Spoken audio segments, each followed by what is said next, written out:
0 to 18 years. Those are the foundation of what you are going to be and what you are going to do for the rest of your life. I was raised in a Christian home in Lebanon. I was an only child. I came to my family, to my parents 22 years after they were married. So I was truly a miracle in their lives. By the time I came to the family, my father was already retired. He was a successful businessman, built a lot of properties, was a real estate man. We owned the most famous restaurant in southern Lebanon in Marjayoun. So I lived a good life. I lived with a chauffeur to drive me to school and a living maid at home.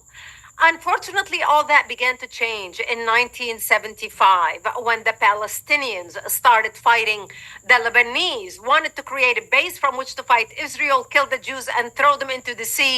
And they wanted to do that in Lebanon using Lebanese democracy to basically topple our democracy. A republic, let me put it this way, because we are a republic. It's very different than a democracy. We are exactly like the United States of America. And my 9/11 happened to me in 1975 when Palestinian radical Islamists blew up my home, bringing it down, burying me under the rubble wounded. I ended up in a hospital for 2.5 months and later ended up living in a bomb shelter underground in an 8 by 10 room without electricity, without water, and very little food because the Palestinians cut off all supplies, everything to our area, wanting to kill the Christians. And that's where I lived for the next 7 years of my life, robbed of my youth. My only window to the world was a black and white television operated on a car battery in the bomb shelter so we can see what's happening in the rest of the world.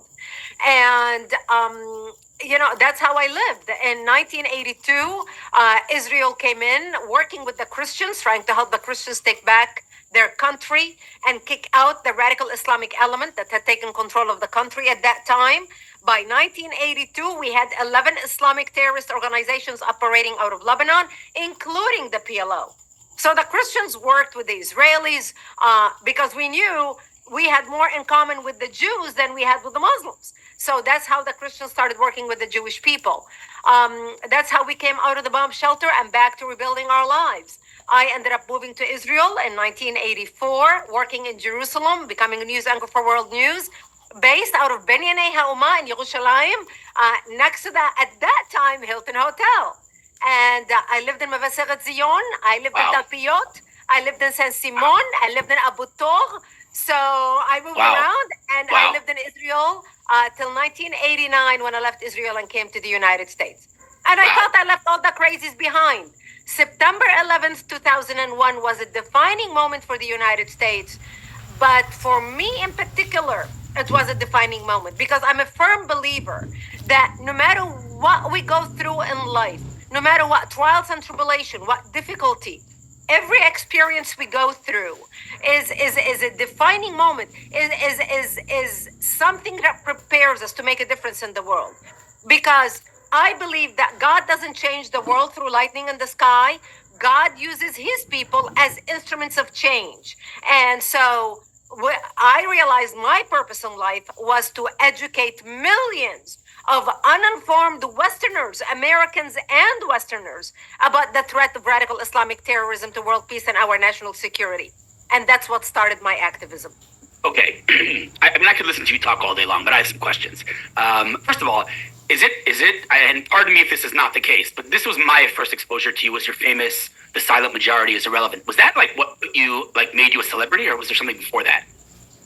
Oh no, that was something way before that.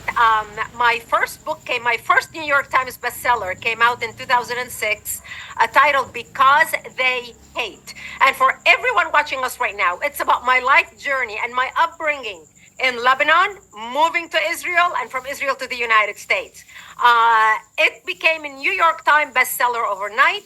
I have 3 New York Times bestsellers, by the way. Most people don't know that. But that book is about my life story. And that book came out in 2006. And the success of that book was based on my organization, Act for America, which I launched in 2002, right after 9/11. And I launched Act for America because, again, I believe every single one of us in life has a purpose, has a destiny. And I was very fortunate that I found my destiny very early on. So through my organization, that's what brought my exposure. And ironically, I've got to tell you the story. I did not even want to be on that panel. That I was on the board of the Benghazi Accountability Committee. You know, when they killed our ambassador in Benghazi and the Americans, and nobody was held accountable in our government.